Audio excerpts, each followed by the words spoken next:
Bay is a campsite about 35 kilometres south of Carnarvon on the west coast of Western Australia. A very popular site for most people who are travelling either north or south, and a great stop-off.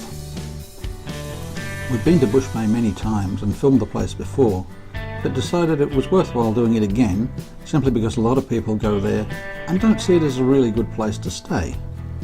We've seen caravans pull in one night, the people look around, see the flat, almost featureless countryside, and pull out the next morning without ever giving the place a chance. There's actually quite a lot to do at Bush Bay if you have a look around. There's not just Bush Bay either. Just south of Bush Bay is a second campsite called New Beach. The sites at New Beach tend to be a bit more boggy and are suited to people with four-wheel drives and caravans. But the area at New Beach is actually a bit more attractive than Bush Bay, and quite a few people do go down there to camp. One thing you've definitely got to be aware of at both these campsites are high tides. Problems with high tides only used to happen twice a year on the spring tides. But now, because the ocean levels are gradually coming up, and this is such a flat area, most high tides are going to be a problem for anybody who's trying to stay next to the beach.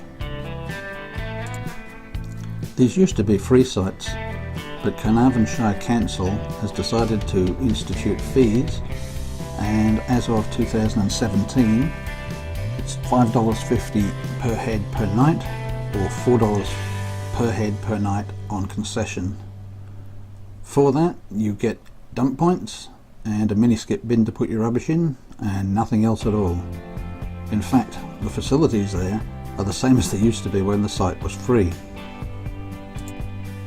Being next to the sea, one of the favourite activities at Bush Bay and New Beach is fishing. A lot of people don't know that there's free bait waiting just under the seaweed. Pottyworms live under the seaweed, and there are thousands of them. You can find them under the seaweed right out in the open, or you can find bigger ones under the mangroves. Very easy to spot. Just lift up the seaweed and have a look around. You'll find plenty of them.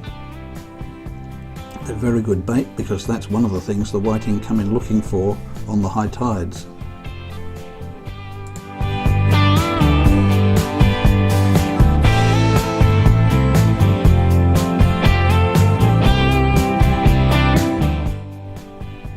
Generally you can start fishing about 2 hours before a high tide, and then you can fish until 2 hours after. Some people do fish longer and do catch fish, but we generally tend to stick to that 4-hour period. Unfortunately, the sand flats are full of tiny whiting, so you're going to catch a lot of very small ones before you catch any decent sized ones. The bigger whiting tend to come in the hotter months. This is a typical size and is generally the sort of fish we don't hang on to, just not worth keeping. People have told us tales of 40cm whiting being caught off the beach, and we didn't really believe them until we actually caught one that was around about 38cm ourselves, although as I say that was during the hot weather.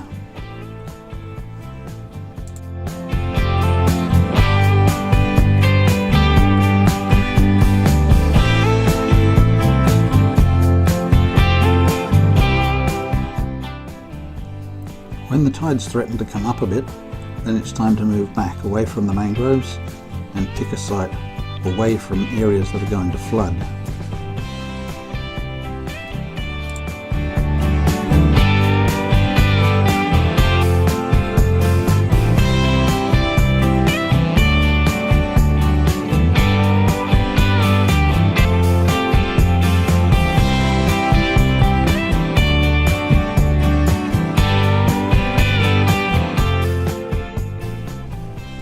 Another activity at Bush Bay is gathering shellfish.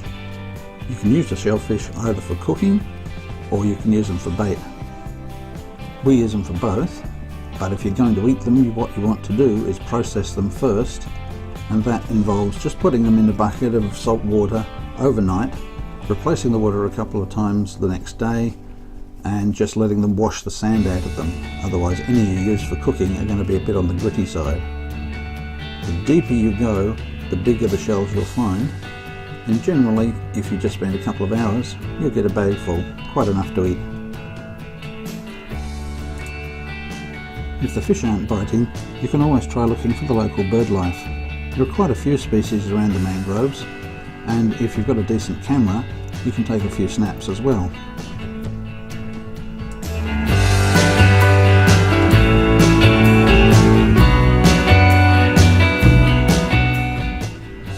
It's a grey fantail, a red-capped plover, a juvenile Pacific gull, a red-capped robin, a buff banded rail, a silver eye, and a wren. You'll find quite a few more if you look. During wildflower season, you can always go and look for some decent wildflowers, and there are usually a lot around the area. If you've got a boat, you can get out into the channels and catch bigger fish. And if you're there when the crabs are in, which is again usually in the warmer weather, you can go out with a scoop net and pick up a good feed of crabs. While you're at it, take a little rod with a squid jig, because there's plenty of squid that live out in the weedy areas.